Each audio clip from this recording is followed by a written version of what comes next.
Hello and welcome to the Engerati studio live at European Utility Week. I'm Rose and I'm joined now by Franck Chevalley, CEO of Atos Worldgrid France. Franck, thank you for joining us.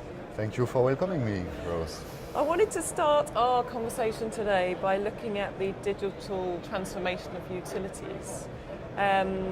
So where will that affect, what will be the greatest impact of digital transformation in the next 5 years, do you expect? Wow, that's quite a wide question. Yeah. So let me try to address it on a general way.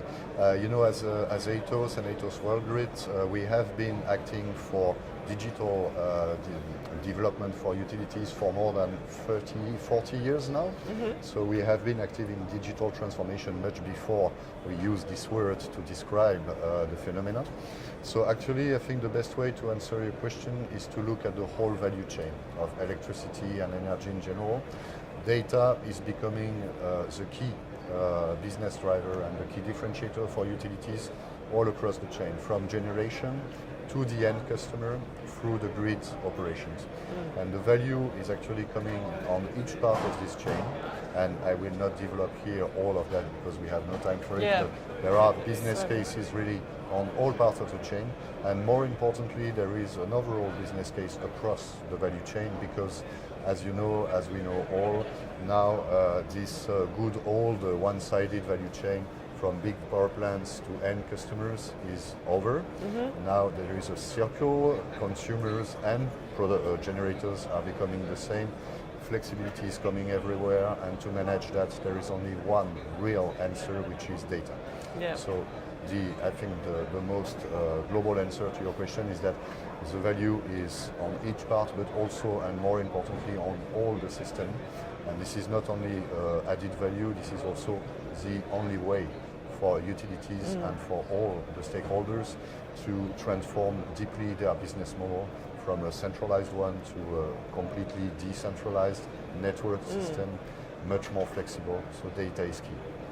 So yeah, we're talking about decentralized grid. Where does Atos kind of fit into that picture?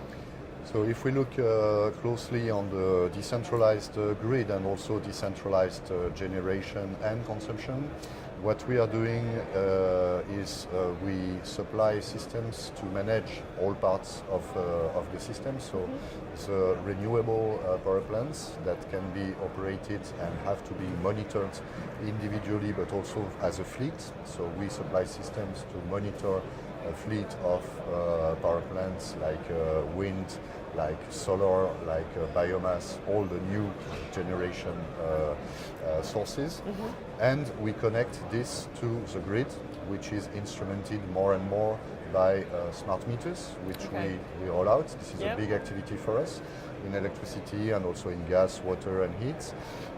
And when it comes to the end customer, which is quite connected also to the renewable and the decentralized production, we supply them with systems that help to use in the most optimized way their own decentralized generation capacity. Okay. Especially in the B2B market, it's now a real important market to propose to big consumers to use in the most optimized way their own generation and storage capacity, but also more and more to utilities which have to cope with these new decentralized generation parts, but also to use them as opportunities to develop new business models. So we supply also retail and customer management systems dedicated to those new sources of generation on the grid. Okay.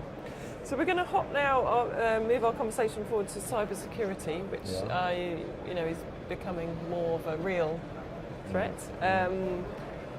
How can utilities stay one step ahead of the ever-growing number of potential breaches and devices connected within their service territory through their end users? This is a very, very good question. This is actually one of the biggest challenges for the utility sector, just like any sector impacted by the massive rollout and the massive importance of data, as we said before, but most especially, of course, importantly on the utility sector, being of vital importance. I mean, the generation and the grid part especially are really vital infrastructure for any territory, any country. This is really a very key question. question. So we are very, very active in the Atos group on this cybersecurity offering overall. Okay. We have been present on that for many, many years, but this has really increased a lot in our perimeter 2 years ago when we took over the Bull operation as Atos. Okay. So Bull brought us a lot of new offerings, new devices to have a complete range of offering on cybersecurity. So what do we do? Actually, it starts with the real world, with field operations. For utilities, it is of vital importance to protect the assets and the infrastructure. Would it be a power plant? Would it be a substation? Any grid, equipment? You have to protect it physically, but it starts there with a lot of data-based offerings that we supply, like identity management, to simply prove that you are authorized as a person to enter a site and to perform an operation. Okay? Yeah. So we have systems which are based on hardware and software that allow the utility to make sure at any time that only authorized agents are accessed to physically site, control room, transformer room, any place where you have vital equipment, but not only to enter the place, but also to make operations. And then we come into IT world. So you identify yourself through a very secure system, like for example, a system we develop a lot in the utility, checking both your heartbeat and the palm of your hand. So you put your hand on the device, it checks that you are yourself through the hand itself, but also the flow of the blood in your hand. So that you are sure that it's the right person. Once you have done that, you secure a bracelet that you have on you, a wrist, which has NFC chip. Then through that, you go on the computer and you are identified and you have access to the exact functions you need to access as yourself. Okay. So it's a physical and digital protection of the assets. That's an example. Then we enter into the complete IT value chain, and there is a need to secure all parts of the chain. So physical assets, as I said, transmission communication channel, which is a key part of the security aspect, and of course the IT system to which you communicate, which has to be secured. And on all parts of the chain, again, we have no time to deep dive on each of them, but we have a complete range of solutions, hardware and software based, that secure each part of the chain and the whole chain together. So this is the way utilities need to develop their security policy. We have a complete offering there, and this is not a static one. This is not the offer we have today. One of the keys on this aspect is to be, as you said, one step ahead. So we have to move every day, several times a day, and to be ahead of the threats that, as we all know, are much active also on their side. Is it hard for utilities to understand that it's not just one solution, a one-off, that it's always going to be it's a iterated process. And they've always got to be kind of on top of it? Is definitely. Yeah. Another of the sort of pillars of what you do is working against non-technical losses. Perhaps you can tell us a bit about that. Yeah, with pleasure. This is another part. Actually, we have a very general view in the beginning, and now we focus on some specific aspects. This is a very interesting one where we have developed through the data, again, the spreading over the networks, the grids, electricity and gas, a very specific and very powerful offering, allowing the grid operator to detect through the use of data, only data, would then come from smart meter or from any traditional way to feed the database. It's better with smart meters, but it also works with traditional meters. And what we do is we develop big data and analytics algorithms on this bulk of data, and we say to the grid operator, you have the most probability to have a non-technical loss at this specific part of your grid. So they use that to actually focus the field operation, because especially in gas, but also in electricity, you need to go on the field to perform the check and to solve the problem. And what the grid operators do with our system is they increased by a factor of 6 the accuracy of their field operations.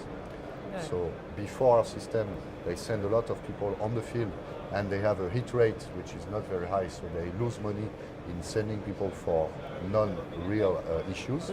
With our systems, they are 6 times more accurate, so a lot of savings on field operations, and of course a lot of savings on reducing the non-technical loss, which is a part of the economic value chain of the grid operator. I have a final question for you, Frank. Just obviously, in the course of collecting all this data, I think utilities and service providers like yourselves are realising that you can derive more value by offering services. So what kind of services do you feel are really appealing to end users at the moment? That's also a very, very good and challenging question. Yeah, very broad because question, if I had, the magic recipe, I would have written a lot of books already. So I think, well, we all know that everybody is looking for the killer application, the killer customer engagement platform. Things like that. Utility, basically, we all know, is a commodity business, and it's not, as attractive from day one as a pure internet-based service or something like that. This being said, just a quick way to answer your question, 3 concrete examples of what we do and what is working on the field. With 3 types of customers. End customer, domestic one like you and me, we are successfully developing simple customer service based on smart meter data. So we have already the data infrastructure, communication is there, so they don't need to pay anything to get access to the service, which is one of the main issues there. And we offer them a simple set of service in many countries in the world, and it works. People go on the platform, use the service, and it creates, more intimacy with the supplier. So one example on domestic, another one on B2B customers. There we have real business cases of energy management system for big electricity consumers, developed again based on the data that the utility is developing, and creating a new service for the end consumer on energy management for very interesting business cases in many industries, being a heavy electricity consumer. Okay. Last but not least, local authorities, cities, territories. We are now live system that allow many authorities in Europe to manage at a territory level electricity, gas, water and heat through a central system that collects, manages all the data and proposes service to the city and the citizens. Okay. So all those 3 examples are live, running, based on pure utility data, no specific device on the field else than the utility ones, and it works. So it's deriving as much value from perhaps the data you've already got. Perhaps exactly. You realise I think that's part of the secret sauce, is not having specific investment, new device to develop the service. Use what you have and use the big data power and the analytics power and the communication with the customers to do. It has not to be, a breakthrough, something does not exist.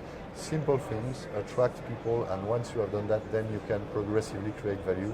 That's the way we work in a very concrete way in the 3 examples that I gave to you. Okay, thank you, Frank. Thank you for your time. Thank you for joining us. Thanks to you. And you can watch more of the interviews from European Utility Week on the Engerati YouTube channel. And thank you for joining us now.